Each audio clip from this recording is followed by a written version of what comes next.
우리 사회에는 이 제도의 보호를 받지 못하고 목소리도 내기 힘든 분들 많이 계십니다. 이 정치가 바로 이런 분들의 손을 잡아주는 게 바로 정치가 할 일인데요. 오늘은 이런 의정활동으로 주목받고 계신 분이죠. 경기도의회 김동희 의원. 오늘은 전화로 만나보겠습니다. 의원님 안녕하십니까? 네, 안녕하세요. 네, 우선 우리 반갑습니다. 네, 또 이게 전화 연결해 주셔서 감사하고요. 우리 굿모닝 네. OBS 청취자분들을 위해서 인사 부탁드리겠습니다. 네. 저는 경기도의회 여성가족평생교육위원회 부위원장 김동희입니다. 반갑습니다. 정치자 여러분과 이렇게 직접 만나 뵙게 되어 반갑습니다. 예, 네. 네네. 말씀해 주십시오, 의원님. 네, 의정활동을 통해 도민 여러분의 삶에 조금이라도 힘이 되도록 늘 최선을 다하겠습니다. 예, 원래 의원님 저희 스튜디오에 직접 출연해 주시기로 했는데 좀 갑자기 좀 일정이 생기셨어요. 오늘 어떻게 중요한 일이 있습니까? 네, 어저께 우리 교회에서 좀 회식 기간이고 여러 가지 바쁜 일정이 겹치고 이러다 보니까 우리 의회에서 일정이 또 별도로 생겼습니다. 그래서 이렇게 전화로 연결을 하게 되었습니다. 그렇군요. 예, 지금은 네. 굿모닝 OBS 4부 의정 포커스 김동희 더불어민주당 경기도 의원 지금 전화 연결돼 있습니다. 네. 의원님, 그 의원님의 의정활동 보면 유독 이 제도적 사각지대 노인 분들에게 많은 관심을 갖고 계시는 것 같아요. 뭐 이른바 네. 느린 학습자, 경계선 지능인 이렇게 좀 얘기를 저희들이 많이 하는데 어떻게 좀 네. 이분들에게 관심을 갖고 계신 특별한 계기가 있을까요? 여성가족 평생 교육은 늘 도민의 삶과 가장 밀접한 분야이기도 하잖아요. 늘 세심하게 챙겨야 되고 그렇기 때문에 정담이나 토론의 자리, 현장의 목소리를 직접 듣는 소중한 기회라고 생각을 합니다. 그래서 의정활동 중에 바쁘다 하더라도 이런 부분에 있어서는 절대 놓치지 않고 참석하려고 노력하고 있습니다. 아, 그래요. 그래서 이렇게 네. 느린 학습자 그리고 경계선 지능인 분들에게 좀 관심을 갖는 이유는 어떨까요? 학교 현장이나 상담 기관을 방문했을 때 느낀 게 있습니다. 네. 분명히 도움이 필요한 이분들에게는 분명히 도움의 손길이 필요한데 제도상으로 장애인도 아니고 비장애인도 아닌 경계선에 있어서 아무런 지원을 못 받는 아이들이더라고요. 그 아이들이 바로 느린 학습자입니다. 예. 그 모습을 보고 정책적 관심을 가져야 하겠다는 그 사명감을 느끼게 되었어요. 아, 그렇군요. 제가 좀 피곤해서 목소리가 안 좋죠? 지금 너무 의정활동 열심히 하시다 보니까 목소리가 잘 안 나오고 있는데 저희는 뭐 괜찮습니다. 저희 의원님 말씀 중에 목 좀 힘드시다 그러면 좀 물도 좀 드시고요. 좀 편안하게 전화 연결해 주십시오. 물 좀 한 컵 먹도록 하겠습니다. 예. 두 모금 드셔도 됩니다. 예. 의원님, 이른바 이 느린 학습자들, 이분들이 처한 현실, 우리 사실은 저희들은 잘 몰라요. 그죠? 이제 의원님께서 직접 만나시는 분들 많이 계실 텐데, 좀 가슴 먹먹하게 만든 사연 가진 분들 있으실 것 같습니다. 좀 한번 소개 좀 해주세요. 많은 분들이 그냥, 조금 느린 아이 정도로만 생각하시지만, 현실은 훨씬 무거워요. 예. 학교에서 따라가지 못하면서 또래로부터 소외되고 성인이 되어도 직업교육 기회가 부족해서 사회에 진출하기가 어려운 그런 상황입니다. 나는 어디에도 속하지 못한다는 좌절감이 아이와 가족들에게 큰 고통으로 이렇게 다가오기도 하고 이런 상황들이 제가 미력한 힘이나마 도움을 줘야 되겠다 그런 생각을 갖고 있습니다. 아, 그렇군요. 예. 근데 아무래도 이제 이분들의 어떤 힘듦 이런 거는 말로 못할 것 같은데 이 가족 커뮤니티 공간 이 역할이 좀 많이 중요하다고 좀 들었습니다. 의원이 어떻게 보세요? 맞습니다. 부모들도 같은 어려움을 겪는 분들과 정보를 교류하고 또 정서적 지원도 받아야 되는데 그런 공간이 없는 거예요. 그런 공간마저 음. 없다 보니까 그분들이 그 절실한 요구가 가족 커뮤니티 공간이 정말 필요하다 이런 얘기들을 많이 하시더라고요. 그래서 예. 서로 간의 경험도 다르고 또 지혜도 다르니까 서로가 또 안전망에 대한 역할도 하고 음. 이런 그 공간마저도 없으니 우리들이 모여서 정보 하나도 어디에 물어봐야 될지 예. 또 무엇을 물어봐야 될지에 대한 아주 안타까운 그런 음. 상황들이 있다고 말씀을 하셔요. 예. 네, 그래서 이런 공간은 정말 조금만 신경을 쓰면 만들 수 있는 공간이 아닌가 예. 이런 생각을 해서 제가 적극적으로 지금 문을 두드리고 있습니다. 아, 그렇군요. 그러면 이제 결국 장기적으로 이런 지원을 총괄한 뭐랄까요? 뭐 컨트롤 타워 뭐 이런 게 좀 필요하다. 이런 요청도 좀 많을 것 같습니다. 어떻게 보십니까? 네, 맞습니다. 아유, 예. 죄송합니다. 아유, 아닙니다. 예. 네, 장기적으로 경계선 지능인을 이렇게 그 문제를 다루기 위해서는 컨트롤 타워가 꼭 필요합니다. 예. 네, 교육도, 상담도, 또 직업훈련, 돌봄 이런 것들을 통합적으로 연결해 줄 수 있는 평생교육지원센터 같은 거점형이 음. 필요하다고 생각해요. 예. 그래서 도 차원의 정책적 의지와 예산 지원이 있어야 되지 않겠습니까? 예, 예. 그리고 현장 전문가의 긴밀한 협력이 함께 뒷받침되어야 한다고 음. 생각하고요. 예. 무엇보다도 경계선 지능인은 어려서부터 조기 발굴을 해서 예. 케어해 주는 게 가장 중요하다고 생각합니다. 음. 그래서 유아에서부터 성인에 이르기까지 생애 주기별 맞춤형 평생 교육을 받을 수 있도록 정책적 지원이 필요하다고 생각합니다. 예, 예. 그래서 지금 조기에 발굴되지 않으면 그렇게 성인이 돼버리면 나중에 청소년 은둔으로 가서 사회적 아. 문제로도 갈 수 있는 예. 그런 문제점들이 어. 다분히 있다고 생각합니다. 예, 그렇군요.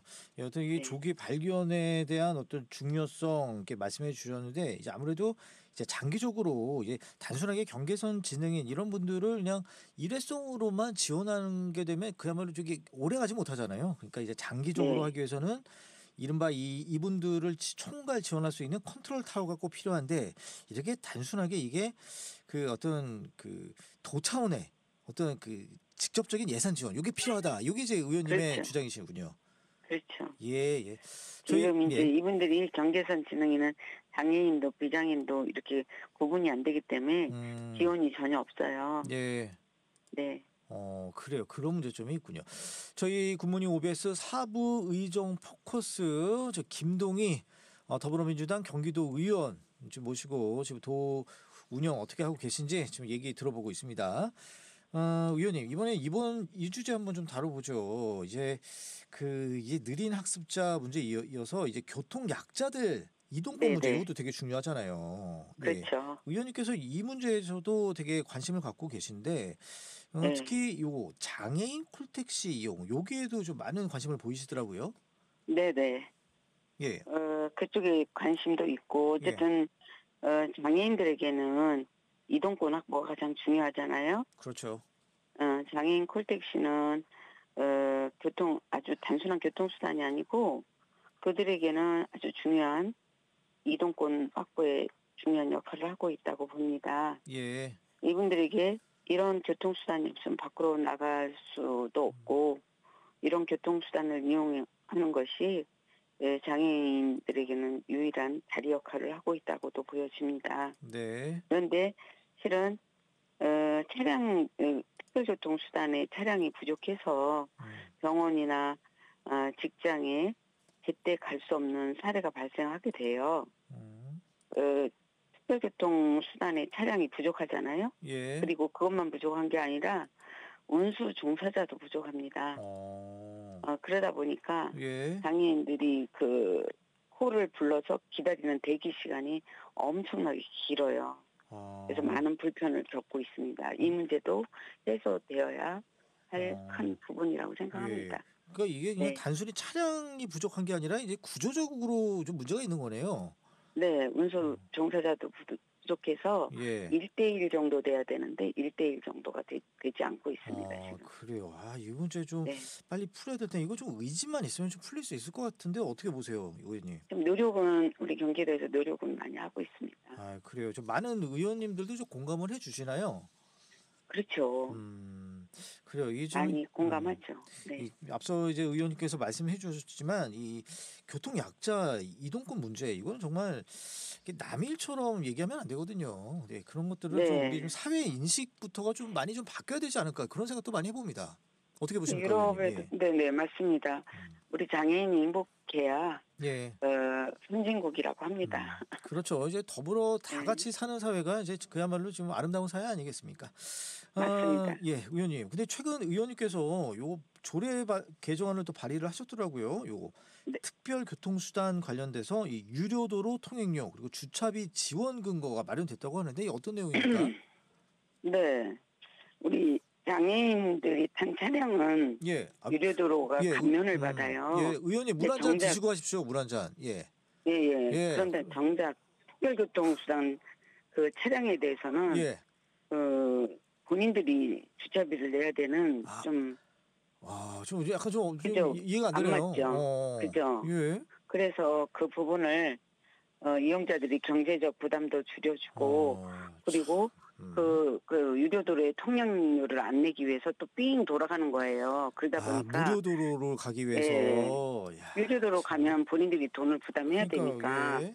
그 돈을 안 내기 위해서 돌아가는 어, 상황이 발생하다 보니까 예.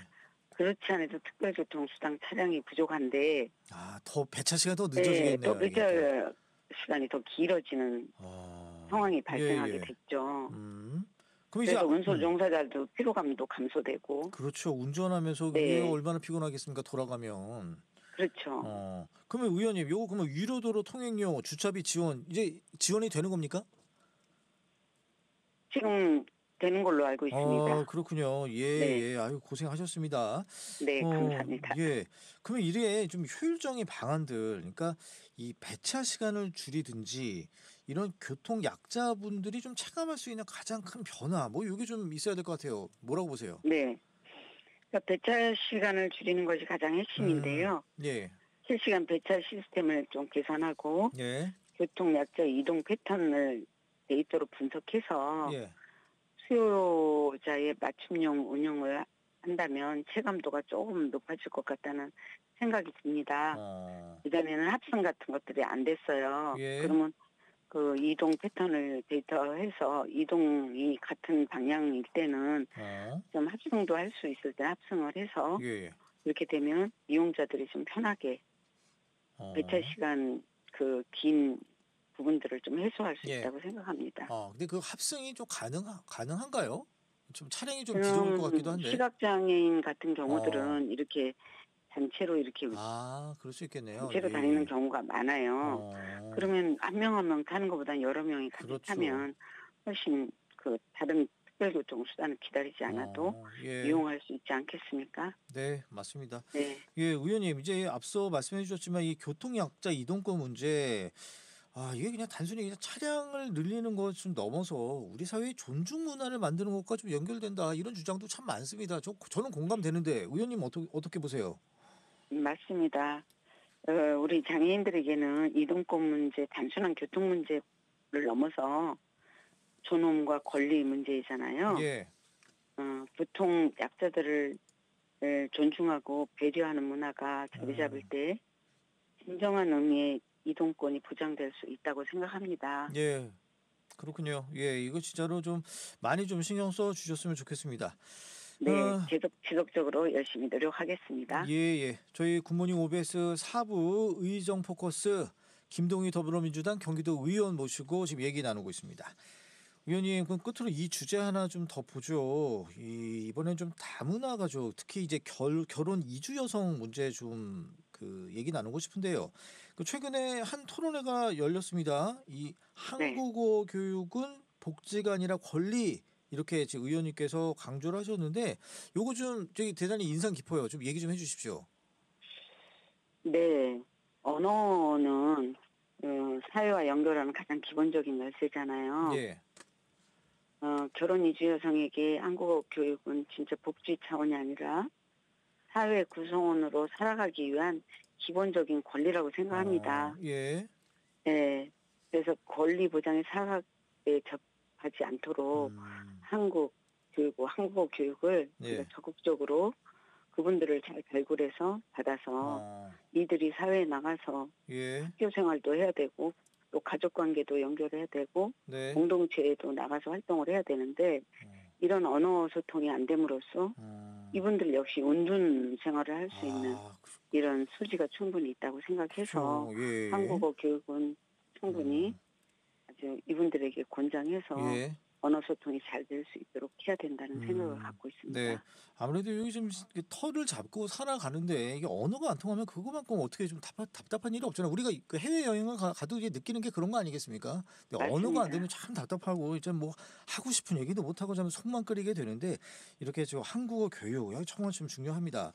근데 이 취업부터 시작해서 실제로 이 언어의 장벽이 결혼 이주 여성들의 삶에 구체적으로 어떤 어려움이 좀 가져오는지 아마 의원님께서는 현장에서 많이 보셨을 것 같아요. 그죠. 이제 병원에 가서 일단 진료받을 때도 그렇고 그리고 아이들이 이제 성장해서 학교 다닐 때도 또 선생님과 상담도 해야 되잖아요. 예, 그렇죠. 네. 그리고 또 일자리 또 구하기 위해서 면접도 할 때 그 예. 언어 장벽으로 인해서 일자리도 못 찾고 예. 상담하는데 여러 가지 어려움이 있고 의사소통이 안 되기 때문에 네. 그래서 건강이나 교육, 고용 등에 있어서 전반적인 삶의 전반에 가로막는 벽이 되기 때문에 네. 한국어 교육이 정말로 중요하다고 생각합니다. 그렇군요. 알겠습니다. 저 의원님 이제 거의 마무리할 시간인데요. 저 오늘 네. 끝으로 이제 앞으로 의정 활동 이제 이것만큼 꼭 이루고 싶다 목표나 뭐 포부 있으면 우리 굿모닝 오피스 청취자분들에게 말씀 부탁드릴게요. 오늘 정말 이렇게 귀한 시간을 내주셔서 감사드리고요. 앞으로 우리 도민 여러분과 함께 늘 함께 의정 활동을 열심히 해서 보답을 할 거고요. 늘 저는 이 소통의 전문가라고 이제 평이 나 있는데요. 예. 네, 소통의 전문가답게 현장을 열심히 돌아서 우리 지역 주민, 경기도민과 함께 늘 소통하면서 문제 해결을 해 나가도록 하겠습니다. 네, 바쁘신데 이렇게 전화 연결해 주셔서 감사합니다. 고맙습니다. 네, 수고 많으십니다.